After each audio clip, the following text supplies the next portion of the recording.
And talking about Ashley Sinclair, the mother of Musk's 14th child, or 14th we know about, she's made some more bombshell claims.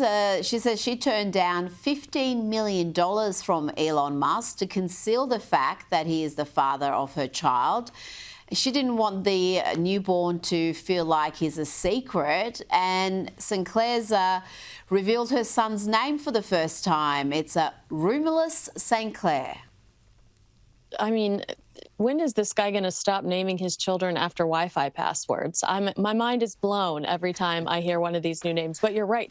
The Wall Street Journal story, one of the craziest parts to me was that he has at least 14 children with 4 women. But sources close to Elon told the Journal that the true number of his children is much higher than publicly known. He also, and again, we talked about those receipts. Ashley St. Clair showed the Wall Street Journal some text messages that Elon sent her where he said to reach Legion level, that's how many children he wants, Legion level, before the apocalypse, we will need to use surrogates. That's what one of the text messages read, suggesting that he wants to continue procreating for his Legion.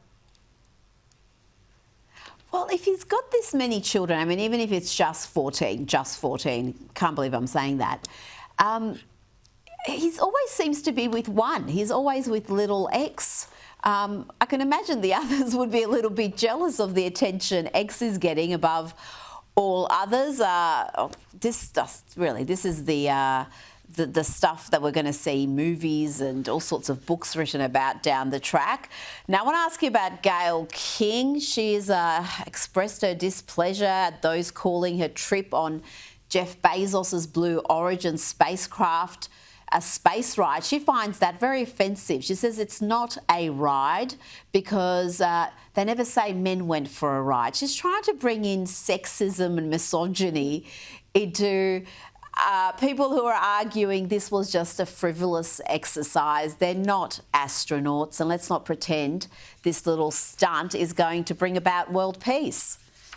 Amen. Yeah. Whether or not it's a space ride, I think it's irrelevant. The real question is whether it's a conflict of interest. And that estrogen enema that we saw launch into the sky cost a regular person like you or I $300,000. And people want to know if King broke her employer CBS's rules by accepting gifts for good coverage in the process of this eco trip. I'm much more interested in that. This feels like Gayle trying to distract from the real issue, and that's whether or not this was morally corrupt.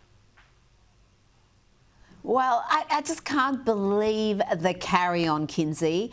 These women have put on such a performance afterwards. I think no one would have been critical if they did this and they shared their experience, but every single one that I've seen, whether it's Laura Sanchez, whether it's Katy Perry or Gayle King, has tried to paint this stunt as some world-changing, significant event, not just for womanhood, but for mankind. And it's just so self-delighted, so divorced from reality. It's hard not to mock it. Yeah, I mean, maybe it's not a space ride. Maybe it's just an ego trip. At the end of the day, it's an ego trip. Ego trip, exactly. Exactly.